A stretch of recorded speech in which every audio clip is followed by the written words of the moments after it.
শুভ সন্ধ্যা সবাইকে। আশা করি সবাই সুস্থ আছেন, ভালো আছেন। এক্সিস মেডিকেল স্কুলের পক্ষ থেকে আজকে আমরা কথা বলবো এমবিবিএস এর পরে পাবলিক হেলথ ক্যারিয়ার অপরচুনিটি নিয়ে। আজকের আলোচনায় আপনাদের সাথে আছি হোস্ট হিসেবে আমি সম্প্রীতি মজুমদার, উত্তর আধুনিক মেডিকেল কলেজ, সেশন 2016-17। এবং আমাদের সাথে গেস্ট হিসেবে উপস্থিত আছেন ডক্টর আসমা বিনতে আজিজ আপু, MPH epidemiology, PhD research fellow, university of Oslo, Norway. আপু অ্যাসিস্ট্যান্ট সায়েন্টিস্ট হিসেবে আইসিডিডিআরবি তে কর্মরত আছেন। শুভ সন্ধ্যা আপু, কেমন আছেন আপনি? শুভ সন্ধ্যা। Thank you for a nice introduction. আমি ভালো আছি, তোমরা সবাই ভালো তো? জি আপু, ভালো আছি। আপনাকে অনেক অনেক ধন্যবাদ আপু, আপনার এত ব্যস্ততার মধ্যেও আমাদেরকে সময় দেওয়ার জন্য। You are most welcome. I always like to, share my views and if my journey তোমাদেরকে কোনোভাবে ইন্সপায়ার করে, এটা আমি সবসময় চাই যে ছোটদেরকে মেন্টর করতে আর কি। Thank you for inviting me also. We are honoured আপু, আপনাকে আমরা আমাদের মাঝে পেয়েছি। তো আমরা এবার সরাসরি আলোচনায় চলে যাই। আপু, আপনি যেহেতু ক্যারিয়ারের এই পথটি অত্যন্ত সফলতার সাথে অতিক্রম করেছেন, তাই আমরা শুরু থেকেই শুরু করি। আপু, আমরা প্রথমে আপনার মেডিকেল জার্নি সম্পর্কে জানতে চাই। আচ্ছা, আসলে হ্যাঁ, শুরু করেছি। আসলে এখনো অনেক দূর যেতে হবে। আমি আসলে অনেক সফল কিনা সেটা আসলে আরো অনেক দূর যেতে হবে, তখন বোঝা যাবে। আমার মেডিকেলের জার্নি, আমি হচ্ছে ডিএমসি K63, 2005-06 ব্যাচ। আমি আসলে যশোরে পড়াশোনা করেছি, আমার ইন্টার এবং এসএসসি, এন্ড তারপরে আমি মেডিকেল অ্যাডমিশনে চান্স পেয়ে ডিএমসিতে ভর্তি হই। এরপর তো আস্তে আস্তে পড়াশোনা শেষ করলাম। 2013-তে আমরা ইন্টার্নি শেষ করলাম, এবং শেষ করার পরে আসলে তখন আমি প্রথমে কিছুদিন বিভিন্ন নর্মালি এমবিবিএস পাস করার পর ইন্টার্নি শেষ হওয়ার পর যেটা করে যে কিছু প্রাইভেট হসপিটালে ডিউটি ডক্টর হিসেবে কাজ করলাম। অ্যান্ড দেন আমি আইসিডিডিআরবিতে জয়েন করলাম মেডিকেল অফিসার হিসেবে। তখন আমি জব যে সার্কুলার ছিল সেখানে দেখলাম যে একটা মতলবের একটা আইসিডিডিআরবি প্রজেক্টের জন্য একটা ইনফ্লুয়েঞ্জা ভ্যাকসিন স্টাডি, সেটার জন্য ওরা ডক্টর নিচ্ছে। সো সেখানে আমি রিক্রুটমেন্ট যে ক্রাইটেরিয়া সেটার ওয়াইজ অ্যাপ্লাই করলাম, অ্যান্ড তারপরে রিটেন হলো, ভাইবা হলো, and then I was selected for the job. And তখন থেকে কিন্তু, তাহলে 2013-র অ্যাকচুয়ালি একদম শুরু থেকেই কিন্তু আমার পাবলিক হেলথ জার্নিটা শুরু, যদি আমি ওভাবে বলি। আর আমি আসলে পাবলিক হেলথ সম্পর্কে জানার সুযোগ পেয়েছি আইসিডিডিআরবিতে জয়েন করার পরে। যখন আমি কাজটা শুরু করলাম, কাজের ভেতরে ঢুকলাম, দেন আসলে পাবলিক হেলথের যে মেইন এসেন্সটা আমি বুঝতে পারলাম। কারণ আসলে যখন আমরা এমবিবিএস পড়ি তখন আমাদের পাবলিক হেলথ বলতে আমরা শুধু কমিউনিটি মেডিসিন, আমাদের যে সাবজেক্টটা ছিল সেটাই বুঝতাম। কিছু গদবাঁধা ডেফিনেশন ছিল, সেগুলো মুখস্থ করতে হতো। এবং আমরা আসলে আমাদের যে ব্যাচ, আমরা খুব ভয়ঙ্কর একজন টিচারের কাছে, মানে টিচারের কাছে আমরা কমিউনিটি মেডিসিন পড়তে হয়েছে। জব্বার স্যার, উনি সবাই জানে। যাই হোক, তো আসলে ভয় থেকে হোক আর আসলে আমাদের কাছে কে না মেডিকেল কলেজে পাবলিক হেলথ জিনিসটাকে কোনোভাবে ইন্টারেস্টিং ভাবে প্রেজেন্ট করা হয়নি। এবং তো তখন কমিউনিটি মেডিসিন মানেই পাবলিক হেলথ, এটাই মনে হয় মনে করতাম। কিন্তু যখন আমি আসলে কাজ করা শুরু করলাম, দেন আমি আসলে পাবলিক হেলথের যে ব্রডার অ্যাসপেক্ট, এখানে আরো কত নতুন কিছু শেখার সুযোগ আছে, সেই জিনিসগুলোর প্রতি আমার এক্সপোজার হলো। আর আমাদের সময়ে আসলে এখনকার মতো এত যে তোমার ইন্টারনেটে বিভিন্ন কিছু ঘাটার সুযোগ থাকা, বা হচ্ছে বিভিন্ন সিনিয়রদের কাছ থেকে পাবলিক হেলথ সম্পর্কে জানা, বা এখন কিন্তু আমরা সোশ্যাল মিডিয়া প্ল্যাটফর্মটাকে যেভাবে এডুকেটিভ ওয়েতে ইউজ করছি, আমাদের সময় কিন্তু সেই সুযোগটা ছিল না। তো তখন অ্যাকচুয়ালি নিজের মতো করেই আমার জার্নিটা তৈরি করতে হয়েছে। এবং আসলে কাউকে দেখে আমি কোনো পথ অনুসরণ করব বা কেউ আমাকে ভালো কোনো বুদ্ধি দিতে পারবে ক্যারিয়ার রিলেটেড, এরকম আমি কাউকে পাইনি। তো আমার জার্নিটা আমি আমার নিজের মতো করেই শুরু করেছি, এবং অনেক জায়গায় আস্তে আস্তে ঠেকে ঠেকে আমি শিখেছি নিজেকে কিভাবে ইমপ্রুভ করতে হবে, নিজের জায়গাটাকে আরো কিভাবে পাকাপোক্ত করতে হবে, কাজের মাধ্যমে শিখেছি। এবং তারপরে একাডেমিক্যালিও নিজেকে ডেভেলপ করার সুযোগ হয়েছে। বিভিন্ন ন্যাশনাল ইন্টারন্যাশনাল সিম্পোজিয়ামে আমার কাজকে আমি রিপ্রেজেন্ট করার সুযোগ পেয়েছি। বিভিন্ন তোমার ইন্টারন্যাশনাল যে ইনস্টিটিউশন আছে যারা অ্যাডভান্সড ট্রেনিং করায় পাবলিক হেলথের উপর, স্পেশালি আমি কাজ করি ক্লিনিক্যাল ট্রায়ালের উপরে। Vaccine is my expertise. So vaccine related বিভিন্ন অ্যাডভান্স ভ্যাকসিনোলজি কোর্সে আমি অ্যাটেন্ড করার সুযোগ পেয়েছি। তো এভাবেই আসলে পাবলিক হেলথ জার্নিটা শুরু, এবং আমি এখনো শিখছি। আসলে শেখার কোনো সুযোগ মানে কোনো শেষ নাই। আর পাবলিক হেলথে আসলে সবসময় একটা নতুন কিছু শেখার, নতুন জিনিসের প্রতি শেখার যে আগ্রহ সেটা থাকতে হয়। সো সেটা আমার আছে। তো চেষ্টা করছি নিজেকে এই ফিল্ডে আরো একটু ভালোভাবে এক্সপার্ট হিসেবে প্রেজেন্ট করার, আরো নতুন কিছু শেখার। জি আপু, আপনার কথা শুনে অনেক ভালো লাগলো, আপনার জার্নি সম্পর্কে জানতে পেরে। আপু, আসলে আমরা যখন থার্ড ইয়ারে থাকি, আমরা পাবলিক হেলথ বলতে কমিউনিটি মেডিসিনের কয়েকটা গদবাঁধা মুখস্থ ডেফিনেশনই বুঝি আসলে। তো আমরা অনেক এক্স্যাক্টলি। ফরচুনেট যে আমরা আপনাদের অভিজ্ঞতা সম্পর্কে অনেক আগে থেকে জানতে পারছি। তা আপু, তা আপনার মতে আপু পাবলিক হেলথ আসলে কি? আমরা তো শুধু ডেফিনেশনই বুঝি, কিন্তু আসলে পাবলিক হেলথ সেক্টরটা কি? আচ্ছা, আসলে ডেফিনেশনে যাচ্ছি না, আমি যদি খুব সহজ করে বলি, কোনো আমি একটা এক্সাম্পল দিয়ে যদি আমি বোঝাতে চাই, সেটা হলো যদি কেউ একটা অ্যাক্সিডেন্ট করে, তাহলে আমাদের ক্লিনিক্যাল লাইনে কি হয় যে সে একটা ডক্টরের কাছে যাবে, এবং ডক্টর হচ্ছে তার অ্যাক্সিডেন্টের যদি তার কোনো ফ্র্যাকচার হয়ে থাকে সেটার একটা ট্রিটমেন্ট দিয়ে দিবে। So this is the normal way of treating a patient clinical মেডিসিনে, তাই না? আর পাবলিক হেলথের ব্যাপারটা হলো যে আমরা রিসার্চাররা আমরা আসলে তখন ট্রিটমেন্টের সাথে সাথে আরো কিছু জিনিস খুঁজে বের করি। ব্যাপার সেগুলো কি? তখন আমরা জানার চেষ্টা করি যে আসলে অ্যাক্সিডেন্টটা কেন হলো, আসলে কি এটার পেছনে কজটা কি, যিনি অ্যাক্সিডেন্ট করেছেন তার কি কোনো দৃষ্টির কোনো সমস্যা আছে কিনা, বা তিনি যখন আসলে ড্রাইভিং করছিলেন তখন কি তিনি কোনো ড্রাগ বা অ্যালকোহল নিয়েছিলেন কিনা। মানে এই যে অ্যাক্সিডেন্টের মেইন রুট কজটা জানার চেষ্টা করতে হবে। অ্যান্ড দেন আরো আরো কিছু ফ্যাক্টর থাকতে পারে, যেমন সেটা হতে পারে যে রোডটা ভালো ছিল না, তিনি যে রোডে গাড়িটা চালাচ্ছিলেন সেটা ভালো ছিল না।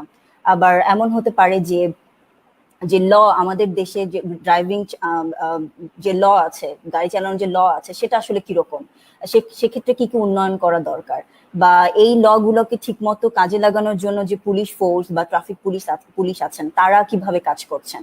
আবার দেখা যেতে পারে উনি কি একটা ভালো গাড়ি চালাচ্ছিলেন, নাকি উনি আসলে ভালোভাবে মেনটেন করা কোনো গাড়ি চালাচ্ছিলেন কিনা। আর যদি সেটা হয় যে না, সে কোনো ভালো গাড়ি চালাচ্ছিল না, গাড়ির কিছু যান্ত্রিক ত্রুটি ছিল, তাহলে কেন সেটা যান্ত্রিক ত্রুটি ছিল, ওনার কি সেই সামর্থ্যটা নেই ভালো গাড়ি কেনার, আর নাকি, আর যদি নাও থাকে তাহলে কি সে কোনো প্রাতিষ্ঠানিক শিক্ষা পেয়েছে কিনা গাড়ি কিভাবে চালাতে হবে। আর দেন মানে প্রত্যেকটা স্টেপে যে মেন মানে কজটা, অ্যাক্সিডেন্টের কজটাকে বের করে নিয়ে আসা।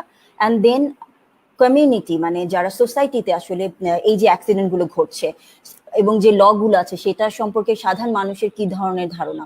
তো এই প্রত্যেকটা জায়গায় এই কজটা খুঁজে বের করে আমাদের এই কোন কোন জায়গাগুলোতে ইমপ্রুভমেন্ট দরকার সেগুলো নিয়ে কাজ করা।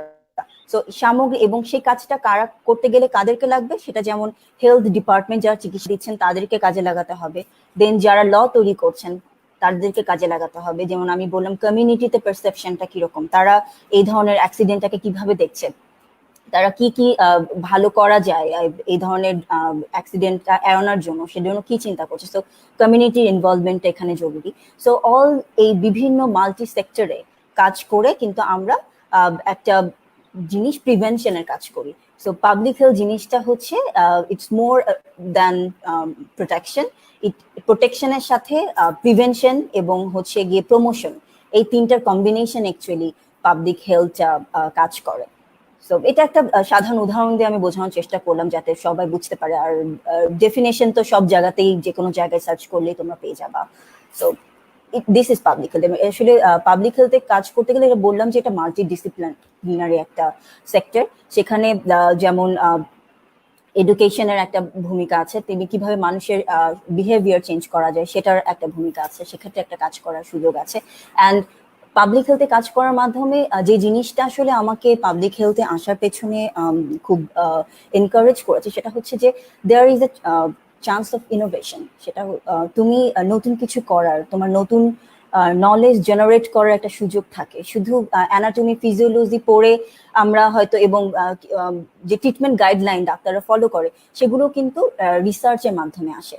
সো আমার কাছে এই জিনিসটা অনেক বেশি ইন্টারেস্টিং মনে হয়, এবং এই জন্য কিন্তু আমার পাবলিক হেলথে ক্যারিয়ার করতে আসাটা।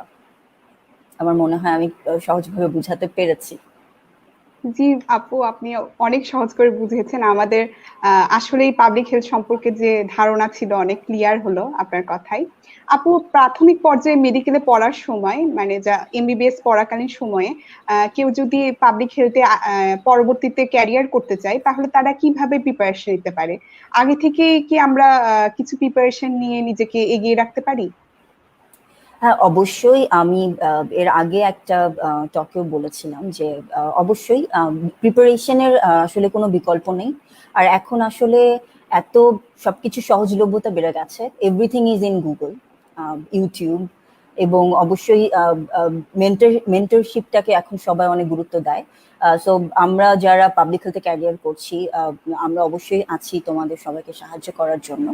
আর যেটা হতে পারে যে ইন্টার্নশিপের সময়ই একটু রিসার্চ মেথোডোলজি সম্পর্কে জানা, এবং আমি জানি যে অনেক প্রাইভেট ইউনিভার্সিটি গুলো কিন্তু masters of public health MPH করার অনেক সময় সুযোগ থাকে। ইন্টার্নের সাথে সাথে উইকেন্ড যে কোর্সগুলো সেগুলো করার একটা সুযোগ থাকে। এরপরও ঘরে বসে আমি মনে করি যদি পাবলিক হেলথের কিছু রিকগনাইজ বুক যদি কেউ পড়তে পারে, মেথোডোলজি সম্পর্কেও যদি জানতে চায়, অবশ্যই সেগুলো জানতে পারে। এবং কিছু অনলাইন ফ্রি কোর্স আছে যেগুলো অবশ্যই ইন্টার্নের সময় থেকে বা মেডিকেল কলেজে থার্ড ইয়ারের পরে ছেলেমেয়েরা ঘাটাঘাটি করতে পারে। এবং অবশ্যই যদি আমার মনে আছে যে আমি যখন কমিউনিটি মেডিসিনে পড়ছিলাম, আমাদের ওই বছরে শুধুমাত্র যখন থিসিস করতে হলো, যে আমাদের একটা থিসিস করতে হয় পাবলিক হেলথের একদম কমিউনিটি মেডিসিনের ফাইনাল প্রফের আগে। তো ওই সময় প্রথম আমি আসলে ওয়ার্ড ডকুমেন্টটা খুলি, ওয়ার্ড ডকুমেন্ট কি জিনিস সেটা জানলাম। এবং তখন অ্যাকচুয়ালি আমরা ফেসবুকও মানে খুবই লিমিটেডলি ইউজ করতাম। আমরা শুধু মনে করতাম শুধু ফেসবুকে ছবি পোস্ট করতে হবে, একটা স্ট্যাটাস দিতে হবে, লাইক দ্যাট। আর এরপরে তখন আমি দেখলাম যে আসলে ওয়ার্ডে কাজ করার যে এক্সপেরিয়েন্সটা, ওয়ার্ড শিখতে হবে, তাড়াতাড়ি যে কোনো জিনিস একটা টাইপ করা, এটা important. Plus power point presentation তৈরি করা, কিভাবে পাওয়ার প্রেজেন্টেশন তৈরি করতে হয়, প্লাস অবশ্যই নিজে থেকে প্রেজেন্টেশন স্কিল কিভাবে ডেভেলপ করা যায় সেগুলো নিয়ে অবশ্যই পড়াশোনা করা যেতে পারে। এবং ইউটিউবে এবং বিভিন্ন অনলাইনে কিন্তু প্রচুর টিপস আছে, সেগুলো সম্পর্কে জানা যেতে পারে। বিভিন্ন ফ্রি অনলাইন কোর্সের মধ্যে কোর্সেরা একটি কোর্স, অনলাইন কোর্সের নাম আমি বলবো, যেখানে basic epidemiology, basic statistic, basic research methodology, এগুলো কিন্তু ওখান থেকে অনলাইন কোর্সের মাধ্যমে অবশ্যই পড়াশোনা করে এগিয়ে থাকা যেতে পারে। আর এখন আসলে ব্যাপারটা এরকম যে সবাই কি করছে সেটা না, যে নিজে প্রায়োরিটিটা ঠিক করা, যে নিজে আসলে কি করতে চাচ্ছি। এবং অবশ্যই নিজের কিন্তু একটা জাজমেন্ট থাকে। অনেকে কিন্তু জানে যে তার স্ট্রংগেস্ট সাইড কোনটা, কোন জায়গাটাতে সে উইক। সো যে নিজে আজকে জাজ করতে হবে নিজেকে যে আমার কোন জায়গাগুলোতে আমি উইক এবং কোন জায়গাগুলোকে আমাকে ইমপ্রুভমেন্ট করতে হবে। সো সেই টার্গেটটা ঠিক করে সেই টার্গেট বেসিসে নিজেকে ইমপ্রুভ করার চেষ্টা করতে হবে। এবং সেটাই বললাম যে Excel, PowerPoint, Word and then writing স্কিলটা ডেভেলপ করা, এগুলো হচ্ছে প্র্যাকটিসের ব্যাপার। সেই প্র্যাকটিসটা যত তাড়াতাড়ি যে কেউ শুরু করতে পারে সেটা অবশ্যই তার জন্য ভালো। আপু, পাবলিক হেলথে ক্যারিয়ার নিয়ে আমরা যখনই কথা বলি তখনই প্রথম যে কথাটা, যে ওয়ার্ডটা আমাদের নক করে সেটা হচ্ছে এমপিএইচ। তো আপু, আপনি যদি এমপিএইচ সম্পর্কে আমাদেরকে বিস্তারিত বলতেন যে আসলে এটা করার সুযোগ কোথায় কোথায় আছে বা এর বিকল্প হ্যাঁ, কি কি আছে? হ্যাঁ, মাস্টার্স অফ পাবলিক হেলথের যেটা জরুরি এই জন্য বলি, কারণ হচ্ছে অ্যাটলিস্ট যেমন একটা কোশ্চেন সবসময় থাকে যে যেহেতু কমিউনিটি মেডিসিন এটা খুবই ছোট সেক্টর আমাদের মেডিকেলের যে কারিকুলামের মধ্যে, তো ওটা পড়ে শুধুমাত্র পাবলিক হেলথ সম্পর্কে কিন্তু আইডিয়াটা হয় না। এমপিএইচ করলে যেটা হবে যে পাবলিক হেলথের যে ডিফারেন্ট সেক্টর সেগুলো সম্পর্কে একটা আইডিয়া হয়, যেমন এপিডেমিওলজি, যেমন রিপ্রোডাক্টিভ হেলথ, দেন ম্যানেজমেন্ট, যেগুলো পাবলিক হেলথের জন্য ইম্পর্ট্যান্ট কিছু জিনিস, অ্যাটলিস্ট কিছু বেসিক টার্মিনোলজির সাথে পরিচিত হওয়া। অ্যান্ড পাবলিক হেলথের যখন মাস্টার্স করতে গেলে কিন্তু অটোমেটিক্যালি যখন বিভিন্ন ক্লাসে অ্যাসাইনমেন্ট দেওয়া হয়, সেগুলো কিন্তু এই ডিফারেন্ট স্কিলের উপর ডিপেন্ড করে অ্যাসাইনমেন্টগুলো দেওয়া হয়, গ্রুপ অ্যাসাইনমেন্টগুলো দেওয়া হয়। তখন কিন্তু নিজে থেকেই যেমন পাওয়ার পয়েন্ট তৈরি করা, একটা প্রপোজাল লেখা, প্রেজেন্টেশন দেওয়া, ক্লাসের মধ্যেই কিন্তু এই ট্রেনিংগুলো হয়ে যায়। এবং তখন নিজেকে ইমপ্রুভ করার সুযোগ থাকে। এবং বাংলাদেশে অনেক উইকেন্ড প্রোগ্রাম আছে, তেমনি ফুল টার্মও এমপিএইচ করার সুযোগ আছে। উইকেন্ড প্রোগ্রামগুলো সাধারণত শনিবারে হয়, আবার শুধু শুক্রবারে হয়ে থাকে। সেক্ষেত্রে সকাল থেকে একদম একদম সন্ধ্যা পর্যন্ত ক্লাসগুলো থাকে এবং বেশ কিন্তু এক্সটেন্সিভ। এবং যে কারিকুলামের যদি ফলো করতে পারা যায়, কিন্তু শেখার প্রচুর সুযোগ থাকে। আমি মনে করি যে প্রাইভেট যে কোনো এমপিএইচ এর জন্য যে ইউনিভার্সিটিগুলো আছে, এদের কারিকুলামগুলো কিন্তু একই রকম। আমি যে উইকেন্ড প্রোগ্রামগুলোকে কিন্তু নর্থ সাউথ আছে, এআইইউবি আছে, আইইউবি আছে, আশা ইউনিভার্সিটি ছিল, ইন্ডিপেন্ডেন্ট ইউনিভার্সিটি আছে, এরকম অনেক ইউনিভার্সিটি গুলো আছে, সেগুলো থেকে এমপিএইচ করা যেতে পারে। আর ফুল টার্মের জন্য আছে যে এক্সাম দিয়ে কিন্তু সেগুলোতে সিলেক্টেড হতে হয়।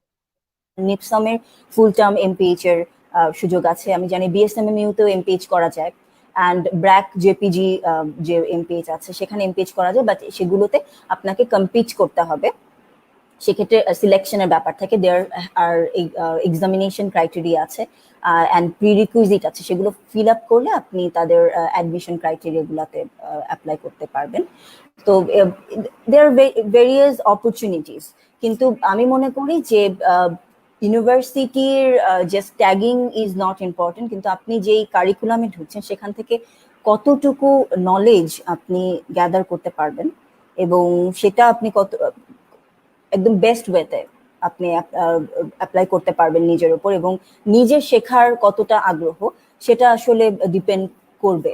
আপনি যেখান থেকেই আপনার মাস্টার্স অফ পাবলিক হেলথ করেন না কেন, এমপিএইচ করেন না কেন, বাংলাদেশের ব্যাকগ্রাউন্ডে। আর অনেকেই মাস্টার্স করতে পারে, আবার যেমন ইন্টার্নের পরে কিছু গভর্নমেন্ট স্কলারশিপ গুলো আছে, সেগুলো দেখতে পারে মাস্টার্স করার জন্য। মাস্টার্স বিভিন্ন টপিক্সে মাস্টার্স করা যেতে পারে। মাস্টার্স অফ পাবলিক হেলথ যেমন আছে, গ্লোবাল হেলথে মাস্টার্স করা যেতে পারে, দেন পাবলিক হেলথ পলিসির উপরে মাস্টার্স করা যেতে পারে। সো স্কলারশিপ গুলো দেখে দেখে সেখানের যে রিকুইজিট গুলো আছে, প্রি রিকোয়ারমেন্ট গুলো আছে, সেগুলো ফিল আপ করে আলটিমেটলি কিন্তু বাইরের স্কলারশিপের জন্য অ্যাপ্লাই করা যেতে পারে। আচ্ছা আপু, এই এমপিএইচ এর কি আর কোনো বিকল্প আছে? মানে আমরা এমপিএইচ না করে আর কি করতে পারি? অ্যাকচুয়ালি এখন বাংলাদেশের ব্যাকগ্রাউন্ডে পাবলিক হেলথের জন্য মাস্টার্সই এখন পর্যন্ত আছে। আর মাস্টার্সে বাদে তো আপনার এর পরের ধাপ হচ্ছে পিএইচডি। তো মাস্টার্স বললাম না যে এমপিএইচ এ যেমন এমপিএইচ করা যেতে পারে, তেমনি অন্যান্য সাবজেক্টের, যেমন পাবলিক হেলথের অন্যান্য সাবজেক্টের উপর মাস্টার্স করা যেতে পারে, সেটা আরেকটা স্টেপ। কিন্তু বাংলাদেশ অ্যাকচুয়ালি পাবলিক হেলথের মানে প্রথম দিকের ডিগ্রিগুলোর মধ্যে মাস্টার্স অফ পাবলিক হেলথই বলে। এবং এই আমাদের বিভিন্ন যে ইউনিভার্সিটি গুলো আছে, প্রাইভেট ইউনিভার্সিটি গুলো, ওরা কিন্তু এমপিএইচটাকেই অফার করছে। আমার এখন পর্যন্ত জানা মতে এমপিএইচ বাদে আর কোনো স্পেসিফিক কোনো কিছু ওরা অফার করছে না। এবং এরপরে যারা আরেকটা জিনিস আছে যে অনেকে ওয়ার্ক এক্সপিরিয়েন্স ইম্পর্টেন্ট, যারা পাবলিক হেলথে কাজ করছে সেক্ষেত্রে অনেক সময় মাস্টার্স অফ পাবলিক হেলথ না করে যারা আগেই, যদি এমন অনেক সার্কুলার থাকে, এটা আসলে দেখতে হবে যে অনেক রিক্রুটমেন্ট ইয়েতে থাকে যে মাস্টার এমপিএইচ চাচ্ছে না, সেক্ষেত্রে যদি এরকম কোনো রিক্রুটমেন্টে অ্যাপ্লাই করে একটা ওয়ার্ক এক্সপিরিয়েন্স নিয়ে সেখান থেকে যদি নিজেকে এক্সপার্ট হিসেবে ভালো করে প্রিপারেশন নিয়ে বাইরের স্কলারশিপে অ্যাপ্লাই করা যেতে পারে। যেমন ইউরোপের অনেক ইউনিভার্সিটি গুলো আছে যেখানে মাস্টার্স না করা থাকলেও আপনি সরাসরি পিএইচডি তে অ্যাপ্লাই করতে পারেন। It's depends, there is no certain protocol। বিভিন্ন দেশের জন্য, বিভিন্ন অর্গানাইজেশনের জন্য কিন্তু মানে ডিফারেন্ট ডিফারেন্ট রিকোয়ারমেন্ট লাগে। এরকম কোনো বাইবেল নেই যে এমপিএইচ যেমন করতেই হবে, এমপিএইচ না করলে যেমন পাবলিক হেলথে ক্যারিয়ার শুরুই করা যাবে না, সেটাও যেমন ট্রু না।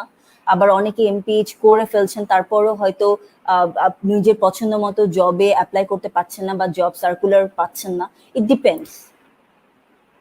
So there is nothing so certain. যেমন কেউ বলতেই পারে না যে আপনি এমপিএইচ করা থাকলেই আপনি একদম বেস্ট জব অপরচুনিটি পাবেন, আবার এমপিএইচ না করা থাকলে আপনি পাবেন না। সেটা আসলে বলা যাবে না। এটা ডিপেন্ড করবে কি ধরনের জবে আপনি অ্যাপ্লাই করছেন, আপনার ফিউচার, আপনার প্ল্যানিং কি। বাট যদি একাডেমিক্যালি আপনি চিন্তা করেন এবং একাডেমিক্যালি নিজেকে স্ট্যাবলিশ করতে চান, অবশ্যই একটা এমপিএইচ অবশ্যই আপনাকে এগিয়ে রাখবে, কারণ আপনি তখন অ্যাটলিস্ট রিসার্চের বেসিক আইডিয়াটা আপনার আছে, সেটা আপনি প্রাইভেট থেকে করেন আর ফুল টার্মই করেন না কেন। সো বোথ আর সেম। আপু, বাংলাদেশে পাবলিক হেলথ নিয়ে কাজ করার সেক্টর গুলো কি কি আছে, আর সেখানে জব অপরচুনিটি বা জব সিকিউরিটি কেমন?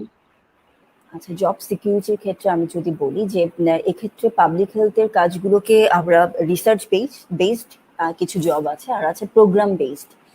রিসার্চ বেসড জবের জন্য যেমন বিভিন্ন রিসার্চ অর্গানাইজেশন আছে, আইসিডিডিআরবি আছে, ব্র্যাক আছে, আবার বিভিন্ন কিন্তু ইউনিভার্সিটিতেও কিন্তু রিসার্চ বেসড জবের অপরচুনিটি আছে, রিসার্চ অ্যাসিস্ট্যান্ট হিসেবে কাজ করার অপরচুনিটি গুলো আছে।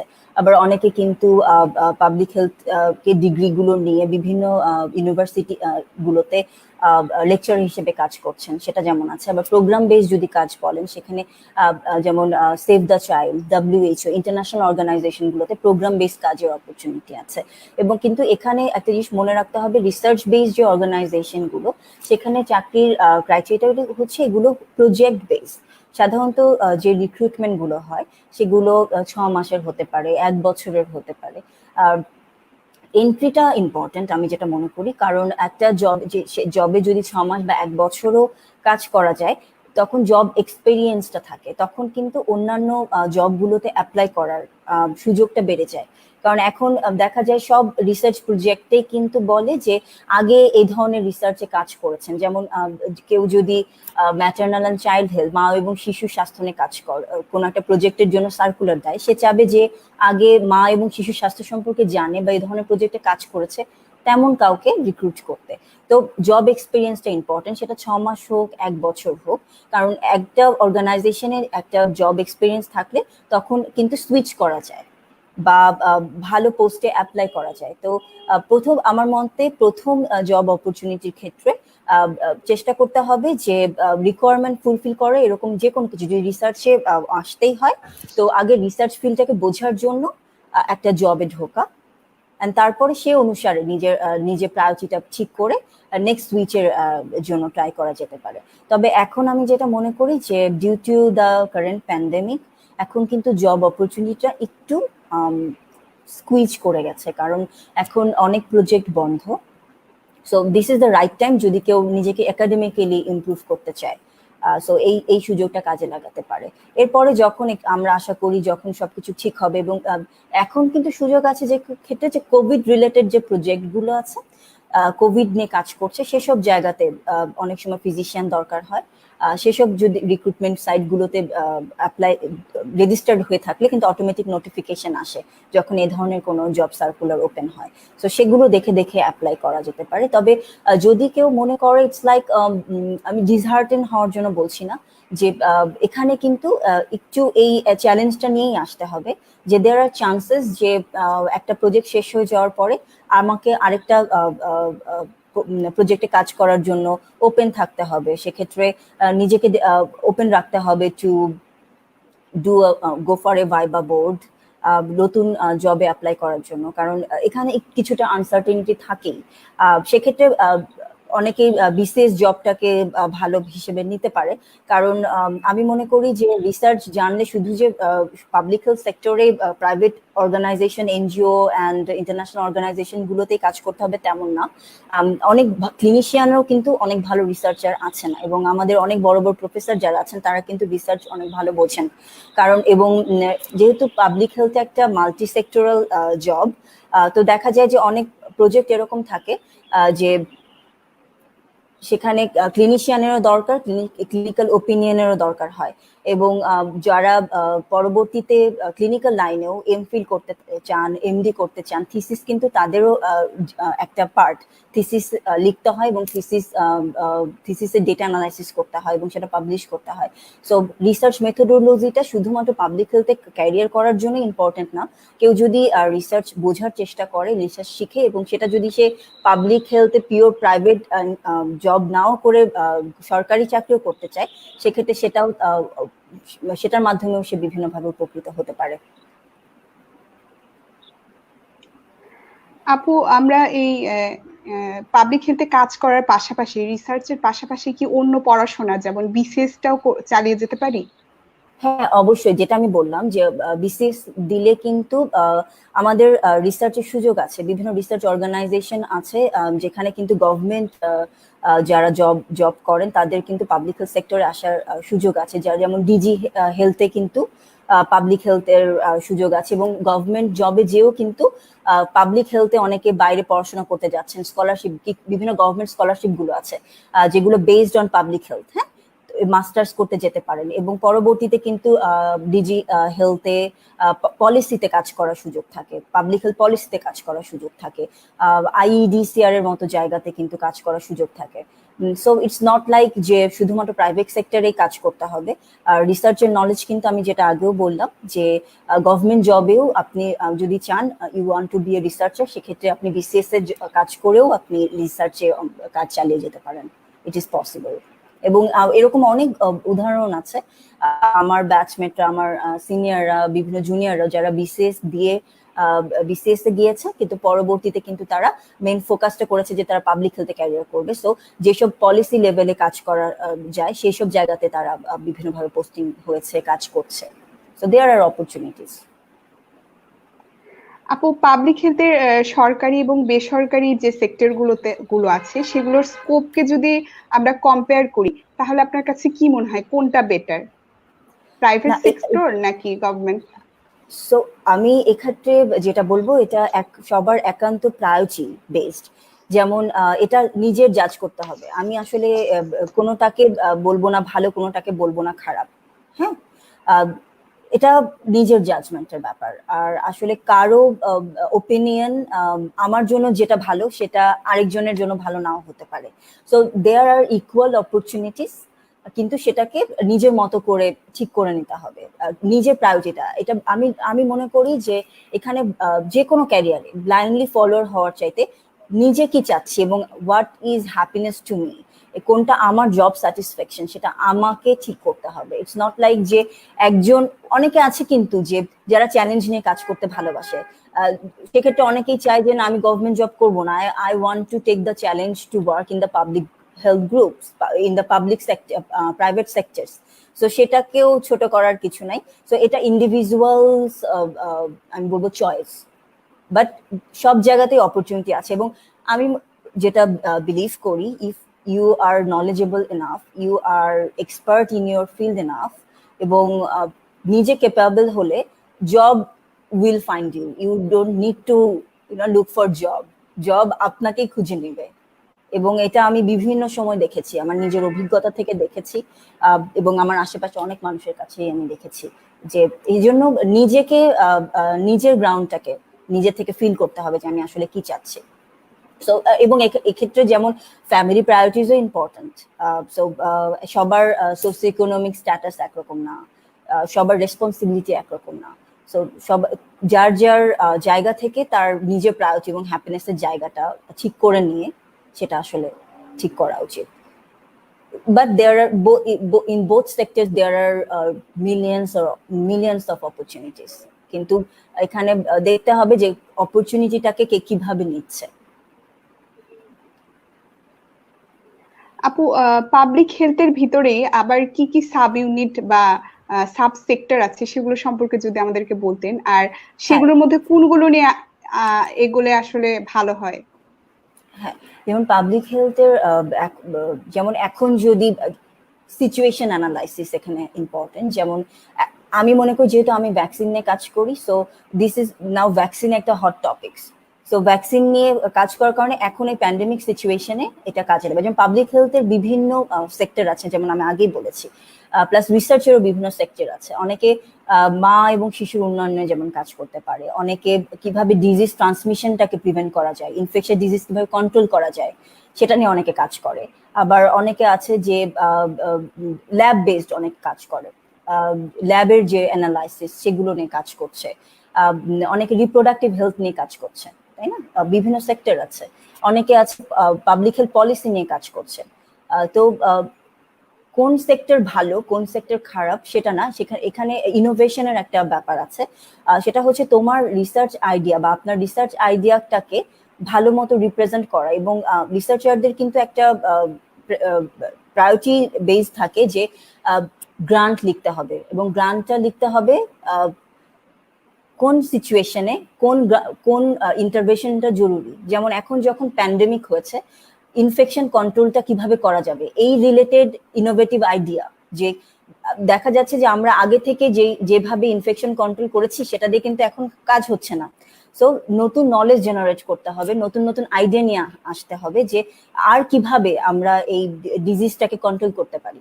তো সেক্ষেত্রে যারা ইনফেকশন ডিজিজ নিয়ে কাজ করে তারা যেমন কাজ করতে পারে, ডিজিজ ট্রান্সমিশন যারা প্রিভেনশন নিয়ে কাজ করে তারাও কাজ করতে পারে। প্লাস এখানে যারা পলিসি নিয়ে কাজ করে তাদেরও কিন্তু ভূমিকা আছে, কারণ যে কোনো রিসার্চ রেজাল্ট শুধু প্রডিউস করলে হয় না, এই জিনিসটা কিন্তু জায়গা মতো পলিসি মেকারদের কাছে পৌঁছে দেওয়াটা অনেক বেশি ইম্পর্টেন্ট। এবং সেটাকে খুব সুন্দরভাবে এবং জেনারেলাইজ ভাবে, আমি যদি বলি সাধারণ মানুষের জন্য সহজবোধ্যভাবে প্রেজেন্ট করাটা, সেটা নিয়ে লেখাটা অনেক অনেক অনেক এটা কৃতিত্বের ব্যাপার, এবং এটার জন্য অনেক এক্সপার্টিজের দরকার হয়। সো সেটাও ইম্পর্টেন্ট। সো এখানে আবার এখন যেটা খুব গ্রোয়িং ফিল্ড, মেন্টাল হেলথ যেমন একটা গ্রোয়িং ফিল্ড, তাই না? সো এটা নিয়ে অনেকে কাজ করতে পারে। সো প্রথমে একাডেমিক্যালি আগে পাবলিক হেলথটাকে বুঝতে হবে, এরপর আসলে নিজের ইন্টারেস্টের জায়গাটা সেখানে খুঁজে বের করতে হবে। যে একাডেমিক্যালি আমি এখন মোটামুটি সবই আমি বুঝেছি, যে পাবলিক হেলথের সেক্টরগুলো কি এগুলো যেমন প্রথমে জানতে হবে, এরপরে নিজের প্রায়োরিটিটা ঠিক করতে হবে যে আমার মনে হয় আমি আসলে এই সেক্টরটাতে কাজ করতে চাই। সেটা কি ভ্যাকসিন হতে পারে, সেটা মেন্টাল হেলথ হতে পারে, সেটা নিউট্রিশন হতে পারে, সেটা অন্যান্য ডিজিজ কন্ট্রোল হতে পারে, সেটা নতুন কোনো ল্যাবরেটরি টেকনিক ডায়াগনস্টিক কোনো জিনিস তৈরি করার জন্য হতে পারে, আবার সেটা হতে পারে যে নতুন নতুন থেরাপিউটিক্স বের করা। যেমন আমরা জানি যে নিউমোনিয়া কন্ট্রোলের জন্য সাধারণভাবে কাজ করছিল না, তো কিভাবে বাবল সিপ্যাপ খুব সহজলভ্য একটা ইনোভেটিভ মেকানিজম, সেটা কিভাবে বাচ্চাদেরকে নিউমোনিয়া থেকে প্রিভেন্ট করতে পারে। নিউমোনিয়া হলে আইসিইউতে গেলে একটা বাচ্চা কিভাবে খুবই সহজ এবং কম দামি একটা ইনোভেটিভ আইডিয়ার মাধ্যমে মানুষের জীবন বেঁচে আসতেছে। সো এটা আসলে পার্সোনাল চয়েস। সো নিজেকে আগে নিজের গোলটা সেট করতে হবে যে কোন সেক্টরে আমি কাজ করতে চাই, এরপর ওই সেক্টরে কাজ করার জন্য আমার কি কি বিষয় আমাকে ইমপ্রুভ করতে হবে, আমার কি কি ট্রেনিং দরকার, এবং তখন কিন্তু জবগুলো সার্চ করা ওই সেক্টরে। এই জন্য আগে থেকে নিজেকে বুঝতে হবে যে আমি কোন সেক্টরে কাজ করতে চাই, সেটা ইয়ে করে তখন জব সার্চিংটা করতে হবে। যে তাহলে আমি কি, যেমন বুঝতে হবে যেমন আমি কি পিওর রিসার্চে যাব নাকি আমি প্রোগ্রামে কাজ করব। যেমন যারা প্রোগ্রামে কাজ করতে গেলে, যেমন রোহিঙ্গা পপুলেশনে কিন্তু প্রচুর ভালো ভালো জব সার্কুলার আছে, যে রোহিঙ্গাদের মধ্যে বিভিন্ন ওদের জীবনমান উন্নয়নের জন্য বিভিন্ন প্রজেক্ট হচ্ছে, ইউনিসেফ ফান্ডেড, বাইরের ফান্ডেড, এবং এরকম কিন্তু প্রায় সার্কুলার হয়। এখন কেউ যদি মনে করে যে হ্যাঁ আমি এই ধরনের প্রজেক্টে কাজ করতে চাই, তখন সে ওই ধরনের জবগুলোতে অ্যাপ্লাই করবে। তো এটাই আগে ঠিক করা যে নিজের পার্সোনাল ইন্টারেস্টের জায়গাটা কোনটা, এবং আমি ওই কাজটা করার জন্য কেপাবল কিনা, সেটাও আগে নিজের জাজমেন্টের জন্য ইম্পর্টেন্ট। জি আপু। আপু, পাবলিক হেলথে ক্যারিয়ার করার জন্য যারা একদম মাইন্ড সেট করে ফেলেছে, না আমি পাবলিক হেলথেই ক্যারিয়ার করব, তাদের প্রতি আপনার কি পরামর্শ থাকবে? অবশ্যই যদি someone is so dedicated, very appreciative. কিন্তু ব্যাপার হলো যে সেক্ষেত্রে আগে একটু এক্সপিরিয়েন্সের একটা ব্যাপার আছে, যে রিয়েল ফিল্ডটাতে ঢোকা। প্রথমেই আমি মনে করি ডাক্তার হওয়ার কিন্তু একটা সুবিধা আছে। ডাক্তার হওয়ার একটা সুবিধা হচ্ছে যে আমরা আসলে এত ভাস্ট নলেজ গেইনের মধ্যে দিয়ে যাই না, প্রথম থেকে ফার্স্ট ইয়ার থেকে শুরু করে ইন্টার্নি পর্যন্ত। তো আমাদের কিন্তু বিভিন্ন জায়গায় সুইচ করার অপশন আছে। তো তো আমি বলবো যে একটু যদি কেউ এক্সপ্লোরেটিভ হয় এটা খুব বেটার, যে বোথ অপশনস খোলা রাখা, হ্যাঁ, যাতে যদি আমার ক্যারিয়ারে, এবং আমি যেটা বিলিভ করি যে সব সময় there should be backup plan, একটা ব্যাকআপ প্ল্যান থাকা উচিত। তো কারণ আমি জানি না যে আসলে আমার ফিউচারে আমার জন্য কি ওয়েট করছে, আমার কি সার্কামস্টেন্সে আমি পড়বো, প্লাস হচ্ছে কি আমি এখন যেখানে মনে করছি যে I will be able to survive, কিন্তু রিয়েল প্র্যাকটিক্যাল লাইফে আমি দেখলাম যে না, আমি সেই এনভায়রনমেন্টের সাথে নিজেকে ম্যাচ করতে পারছি না, বা আমি নিজেকে যতটা স্কিলফুল ভাবতাম আমি আসলে সেই চ্যালেঞ্জগুলো নিতে পারছি না। So আমি মনে করি there should be a backup plan if you are determined to do something that is very positive, কিন্তু একটা ব্যাকআপ প্ল্যান থাকা উচিত, যে আমি যদি এখানে দেখি যে না আমার জন্য, আমার ক্যারিয়ারের জন্য আমার এই সেক্টরটা ভালো হচ্ছে না, so that I can switch off. তো আমার অ্যাডভাইসটা হচ্ছে এটা, and also always try to go in the real field, এবং যতক্ষণ পর্যন্ত আসলে প্র্যাকটিক্যালি জিনিসটা না ফেস করা হচ্ছে ততক্ষণ পর্যন্ত কিন্তু একাডেমিক নলেজটা ইজ নট ইনাফ। কারণ বই পড়ে কিন্তু আমরা জাস্ট একটা আইডিয়া পাই, কিন্তু এই জন্য আমি বললাম যেমন পাবলিক হেলথে কিন্তু একটা পার্ট হচ্ছে ম্যানেজমেন্ট একটা বিশাল পার্ট পাবলিক হেলথের ক্ষেত্রে।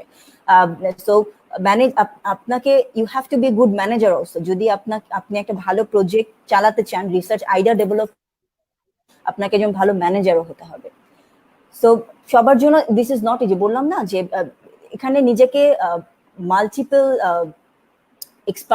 এক্সপার্টিজের উপর দখল থাকতে হবে এভরিওয়্যার। কারণ হচ্ছে যারা বড় বড় রিসার্চার তারা যখন রিসার্চ ফান্ড পায়, আসলে যেমন আমি যদি বলি যে বাজেট একটা অনেক ইম্পর্টেন্ট একটা ফ্যাক্ট, কারণ যে কোনো একটা কাজ করার জন্য তো টাকা লাগবে, তাই না?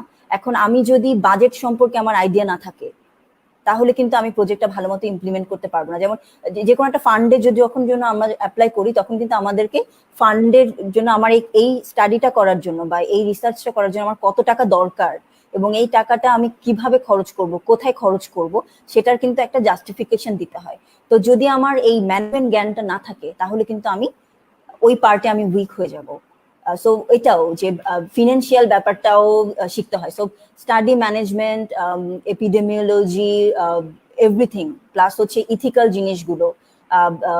রিসার্চে আমরা হিউম্যান পার্টিসিপেন্ট নিয়ে কাজ করি, সো নিজেকে, যেমন ডাক্তারদের যেমন একটা ওথ থাকে, তাই না, যে আমার দ্বারা পেশেন্টের কোনো ক্ষতি হবে না, তুমি রিসার্চারদেরও কিন্তু একটা এরকম, যদিও এরকম লিখিত না, নিজের ইথিক্সটা জানতে হবে অ্যাজ এ ক্লিনিশিয়ান, যাতে আমাদের রিসার্চের মাধ্যমে কিন্তু আমাদের মেইন উদ্দেশ্য কি থাকে, পাবলিক হেলথের মেইন উদ্দেশ্য হচ্ছে কি, যেখানে ক্লিনিক্যাল মেডিসিন হয়তো পেশেন্ট ওরিয়েন্টেড, এটা হচ্ছে পুরো পপুলেশন ওরিয়েন্টেড, না যে শুধু একটা মানুষের আমি সেবা দিয়ে দিব না, আমি এমন কিছু করব যেটা দিয়ে পুরো হোল পপুলেশনের, পুরো দেশের একটা চিত্র আমি চেঞ্জ করতে পারবো, মানুষের জীবন মানের আমি উন্নয়ন করতে পারবো, একটা ডিজিজ যাতে না হয়, ডিজিজ হওয়ার আগেই কিভাবে আমি জিনিসটাকে প্রিভেন্ট করতে পারবো যাতে ডিজিজটা না হয়।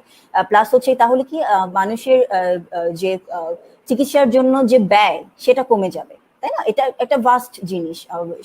সো এই জিনিসগুলো মাথায় রাখতে হবে, এবং নিজেকে সব সময় যে নিউ টেকনোলজির সাথে এবং ওপেন থাকতে হবে টু লার্ন নিউ থিংস। যেটা আমি হয়তো 2 বছর আগে শিখেছি, ইন দ্য মিন টাইম এর থেকে ভালো একটা এনালাইসিস টুল চলে এসছে। সো আমার এখন ওই আগে 2 বছর আগে যেটা শিখেছি ওটা তো হবে না, এখন আমাকে নতুন একটা জিনিস শিখতে হবে। তো সব সময় নতুন কিছু শেখার জন্য ওপেন থাকতে হবে। পাবলিক হেলথে কোনো সার্টেন কোনো জিনিস বলে কোনো কিছু নাই, কোথাও বাইবেল বলে কিছু নাই, কারণ পাবলিক হেলথের মেন উদ্দেশ্যই হচ্ছে নতুন নতুন জিনিস উদ্ভাবন করা, নতুন নতুন নলেজ জেনারেট করা। যেমন আমরা কিভাবে জানি যে একটা ওষুধের ডোজ হয়তো 5 বছর আগে আমরা জানতাম এই ওষুধটা ডায়াবেটিসের জন্য খুব ভালো, বা হাইপারটেনশনের জন্য খুব ভালো, বা ক্যান্সারের জন্য খুব ভালো, কিন্তু 10 বছর পরে এসে কিন্তু আমরা জানতে পারলাম না এই ওষুধটা হয়তো অতটা ভালো না, এই ওষুধের কিছু সাইড ইফেক্ট আসতেছে। সো এই ওষুধটা ওই ডোজে দেয়াটা পেশেন্টের জন্য ভালো হবে না। ওটা কোথা থেকে আসলো? ওটা রিসার্চের মাধ্যমে আসলো, পাবলিক হেলথ ইন্টারভেনশনের মাধ্যমে আসলো, তাই না? So this is different. So প্রতিনিয়ত কিন্তু যেমন আমরা যারা ট্রিটমেন্ট গাইডলাইন গুলো ফলো করি, হাসপাতালগুলোতে আমরা যে ট্রিটমেন্ট গুলো দিচ্ছি, সবসময় কি বলি যে WHO গাইডলাইন অনুসারে আমরা নিউমোনিয়া ট্রিটমেন্ট করছি বা কোনো একটা ডিজিজের ট্রিটমেন্ট করছি। এই গাইডলাইন গুলো কিন্তু প্রতিনিয়ত চেঞ্জ হতে থাকে, কিভাবে চেঞ্জ হতে থাকে? রিসার্চের মাধ্যমে। রিসার্চাররা ডাটা কালেকশন করে এবং রিসার্চাররা তাদের পাবলিক হেলথ, আমি যদি ওভাবে বলি, যেহেতু আমরা পাবলিক হেলথ নিয়ে কথা বলছি, তো ওই যে নতুন নলেজ গুলো যখন শেয়ার করা হয় গ্লোবাল অডিয়েন্সদের সাথে, তখন এটা পলিসিতে চলে যায়। যখন পলিসিতে চলে যায় তখন বলে যে ঠিক আছে, আমাদের এই নতুন ট্রিটমেন্ট আগের ট্রিটমেন্ট ক্রাইটেরিয়াটা চেঞ্জ করে নতুন ট্রিটমেন্ট ক্রাইটেরিয়াটা ঠিক করতে হবে। তো এভাবেই আসলে পাবলিক হেলথের জিনিসগুলো ইভলিউশন হচ্ছে এবং প্রতিনিয়ত চেঞ্জ হচ্ছে, নতুন জিনিস আসবে। এবং দেখা যায় যে ধরা যায় গত বছর আমরা যেটা জানতাম, এবছর কোনো একজন রিসার্চার সেই রেজাল্টটাকে ভুল প্রমাণ করে দিয়েছে। তো এটা না যে ওই সিচুয়েশনে ওটা ঠিক ছিল, কারণ তখন পর্যন্ত ওইটাই নতুন নলেজ ছিল, কিন্তু এক বছরের মধ্যে ওই নতুন নলেজটা চেঞ্জ হয়ে গেছে। সো আরেকটা যেটা পাবলিক হেলথের ব্যাপারটা হচ্ছে, there will be many people to criticize you. যারা আসলে ক্রিটিসিজমকে ভয় পায় তাদের জন্য পাবলিক হেলথ প্রফেশনটা একটু ডিফিকাল্ট। এখানে মানুষ থাকবেই, কারণ আমরা পাবলিক হেলথে হচ্ছে যে সায়েন্টিফিক ফোরামটাই হচ্ছে এরকম যে তোমার সায়েন্টিফিক আইডিয়া বা আপনার সায়েন্টিফিক আইডিয়াটাকে ভুল প্রমাণ করার জন্য আরেকটা দল কাজ করবে। It's all about logic, it's all about নতুন technology and all about scientific debate. Scientific ডিবেটের মাধ্যমে আসলে নিজেকে প্রুফ করতে হবে যে কেন আপনার আইডিয়াটা ভালো, কেন আপনি মনে করছেন যে আগে যে আইডিয়াটা ছিল সেটা ভালো না। So there are certain things. আরো আসলে হয়তো পরবর্তীতে যদি কোনো সেশন নেওয়া হয়, এগুলো নিয়ে আরো বিস্তারিত অনেক ভালোভাবে আলোচনা করা যাবে। জি আপু, আমরা আমাদের আলোচনার আজকে শেষ পর্যায়ে চলে এসেছি। এখন আমরা দর্শকদের কমেন্ট গুলো পড়বো। তো আপু, জন আবেদিন জনি উনি লিখেছেন যে অসলো ভার্সিটিতে কোন বিষয়গুলো খুবই গুরুত্বপূর্ণ যেগুলো আমাদের অবশ্যই জানা উচিত? অসলো ভার্সিটি, ওকে। ব্যাপার হলো যে বিভিন্ন ইউনিভার্সিটিতে বিভিন্ন ধরনের কোর্সেস থাকে। যেমন আমি পিএইচডি করছি ভ্যাকসিনোলজির উপরে, এটা ফ্যাকাল্টি অফ মেডিসিনের আন্ডারে। এমনি কিন্তু অসলো ইউনিভার্সিটিতে যে হেলথ সিস্টেম অ্যান্ড ইনফরমেটিক্স, এটা অনেক ভালো এবং বিভিন্ন ওয়ার্ল্ডের বিভিন্ন জায়গা থেকে আসলে হেলথ ইনফরমেশন সিস্টেমের উপরে পিএইচডি করতে আসছেন। এরকম বিভিন্ন সাবজেক্ট আছে, আসলে ওভাবে আলাদা করে বলা যাবে না যে কোনটা সবচেয়ে বেশি ভালো। ডিপেন্ড করে যে, যেমন আমি যেহেতু আমার রিসার্চ কেয়ার আমি ফিক্সড করেছি যে আমি ভ্যাকসিনোলজির উপরে কাজ করেছি এবং আমি আমার এক্সপেরিয়েন্সটাকে সেভাবে ক্যারি করতে চাই এবং আমি নিজেকে ভ্যাকসিনোলজি সেক্টরে আরো বেশি এক্সপার্ট হতে চাই নিজে। এজন্য আমার জন্য এই সেক্টরে পিএইচডি করাটা ইম্পর্টেন্ট ছিল। এখন আমি যে এতদিন ক্লিনিক্যাল ট্রায়াল ভ্যাকসিনে কাজ করে আমি যদি এখন সোশ্যাল সায়েন্সে পিএইচডি করি, that will not help in my career. এই জন্য যে ক্যারিয়ারের উপর বেস করে, যেমন হেলথ পলিসি নিয়ে যারা কাজ করতে চান তারা অবশ্যই মাস্টার্স বা পিএইচডি হেলথ পলিসির উপর করবেন। এটা ডিপেন্ড করবে, বিভিন্ন ইউনিভার্সিটিতে ভাস্ট সাবজেক্ট আছে, সেগুলো থেকে চুজ করতে হয় যে আপনি কোন সেক্টরে আসলে আপনি হায়ার এডুকেশন করতে চাচ্ছেন এবং ওই সেক্টরের বিভিন্ন ফ্যাকাল্টি আছে, তাদের কাছে অ্যাপ্রোচ করতে হয় এবং তাদেরকে নিজের এলওআই লেটার অফ সাপোর্ট পাঠাতে হয়, কেন আপনি তার আন্ডারে পিএইচডি স্টুডেন্ট হিসেবে এনরোল হতে চাচ্ছেন এবং কেন আপনি নিজেকে মনে করেন যে এই সেক্টরে আপনি তার স্টুডেন্ট হওয়ার যোগ্য। এখানে কমিউনিকেশন বিল্ড আপ করতে হয় বিভিন্ন ইউনিভার্সিটির টিচারদের সাথে। আচ্ছা, আমরা নেক্সট কমেন্টে যাই। তিয়াস সাহা উনি জিজ্ঞেস করেছেন যে কিভাবে ভালো কোনো পাবলিকেশন বা জার্নালের পার্ট হতে পারি, প্রসিডিওরটা একটু বলবেন প্লিজ। ওকে, এখানে যেটা হয় যে কোনো জার্নালে পাবলিকেশনস এর আগে মেইন ইম্পর্টেন্ট যেটা ডেটা, হ্যাঁ, একটা ডেটা কালেক্ট করতে হয় এবং পাবলিকেশনসটা আপনি কিসের উপর পাবলিকেশনসটা করতে চাচ্ছেন সেটা ইম্পর্টেন্ট। আমি যদি বলি তাহলে যে কোনো এবং আবার এরকমও আছে যে আপনি যে ডেটা অলরেডি কালেক্টেড, অনেক সময় দেখা যায় যে ওপেন ডেটা আছে বিভিন্ন ওয়েবসাইটে, সেখান থেকে ডেটাগুলো দেখা যেতে পারে এবং সেখান থেকে আপনি আপনার একটা হাইপোথিসিস জেনারেট করতে হবে যে আপনি অ্যাকচুয়ালি ওই ডেটাগুলো থেকে কি পেতে চান, সেগুলোর উপর কাজ করে। এবং প্লাস হচ্ছে গিয়ে আপনি যদি কোনো রিসার্চ টিমের সাথে নিজেকে ইনক্লুড করতে পারেন, সেক্ষেত্রে সেই রিসার্চ টিমের কাজের যে প্রায়োরিটিজ আছে বা কাজের সেক্টর গুলো আছে, সেগুলোতে যদি আপনি কন্ট্রিবিউট করেন ইনাফ পরিমাণে এবং তারা মনে করে যে আপনার কন্ট্রিবিউশনটা এই পাবলিকেশনস এর জন্য ইনাফ, তখন তারা আপনাকে ওই পাবলিকেশনসে একজন অথর হওয়ার জন্য ইনভাইট করতে পারে।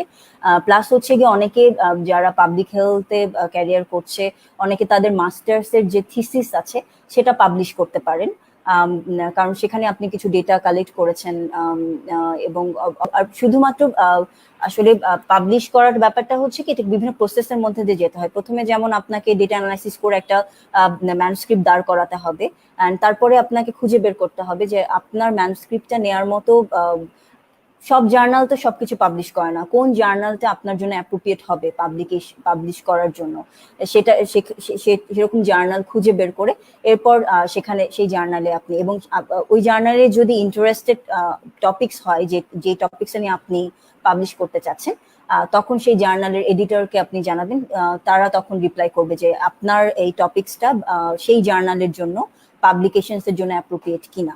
আর আসলে জার্নালে দিলে কিন্তু পাবলিকেশনস হবে না, সেই জার্নাল তখন সেই আপনার পাবলিকেশনসটাকে রিভিউ করার পরে তারা যদি মনে করে যে সায়েন্টিফিক নলেজটা সেই পাবলিকেশনসে প্রকাশিত হওয়ার জন্য এনাফ বা ইনোভেটিভ ওয়ান বা নতুন নলেজ এরকম কিছু, বা তাদের যে রিডার তারা এটা পড়ার জন্য উৎসাহিত হবে, তখন তারা সেটা পাবলিশ করবে, বা তারা আপনাকে তখন এই পাবলিকেশনসটাকে তাদের জার্নালে প্রকাশ করার জন্য কি কি ভাবে চেঞ্জ করতে হবে, তারা তখন বিভিন্ন ধরনের কমেন্ট দিবে। সেই কমেন্ট অনুসারে যদি আপনি আপনার ম্যানুস্ক্রিপ্টটাকে দাঁড় করাতে পারেন, রিভাইজ করতে পারেন, তখন সেই পাবলিকেশনসটা মানে পাবলিশ হয়। সাধারণত মিনিমাম অনেক সময় আপনি প্রথমবার পাবলিকেশনসের জন্য দেওয়ার পর অনেক আছে যে 5-6 মাস, 6 মাস, 1 বছর বা তারও অনেক বেশি সময় লাগে একটা পাবলিকেশনস আসলে প্রকাশ পেতে। তবে অবশ্যই পাবলিকেশনসে যদি কাজ করতে চান, নিজের যেমন ডেটা কালেকশন করতে পারেন, কিন্তু রিসার্চের জন্য বিভিন্ন কমিটি আছে, বিভিন্ন অর্গানাইজেশনাল কমিটি আছে, সেগুলো থেকে আসলে অ্যাপ্রুভাল নিতে হয়, কারণ আপনি ইচ্ছে করলেই যে কোনো জায়গায় যে কোনো ডাটা কালেক্ট করতে পারবেন না। আপনার রিসার্চ আইডিয়াটা, রিসার্চ প্রপোজালটা ইথিক্যালি অ্যাপ্রুভড হতে হবে সার্টেন ইথিক্যাল বোর্ড থেকে, তারপর আসলে আপনি সেটাতে কাজ করতে পারবেন। আর যদি আপনি কোনো রিসার্চ টিমের সাথে ইনক্লুড হয়ে সেই রিসার্চে কন্ট্রিবিউট করতে পারেন, তো এটা আপনার জন্য ইজি হবে পাবলিকেশনস এর জন্য। আচ্ছা, আমরা নেক্সট কমেন্টে যাই।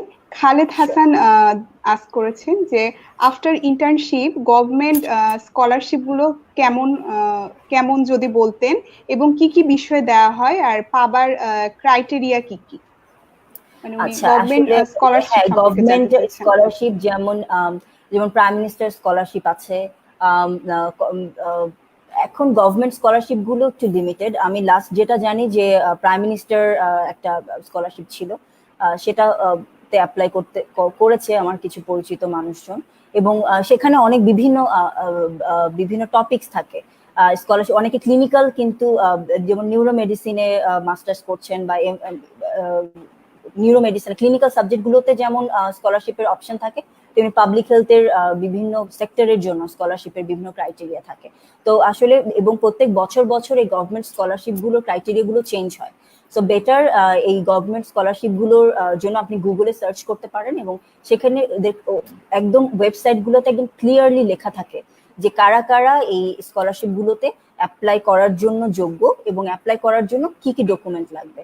তো আমি চাবো যে এবং অ্যাডভাইস করবো আপনারা ওয়েবসাইট গুলোতে যে সার্চ করার জন্য, কারণ এভাবে বলা পসিবল না, কারণ বিভিন্ন স্কলারশিপের ক্রাইটেরিয়া বিভিন্ন থাকে।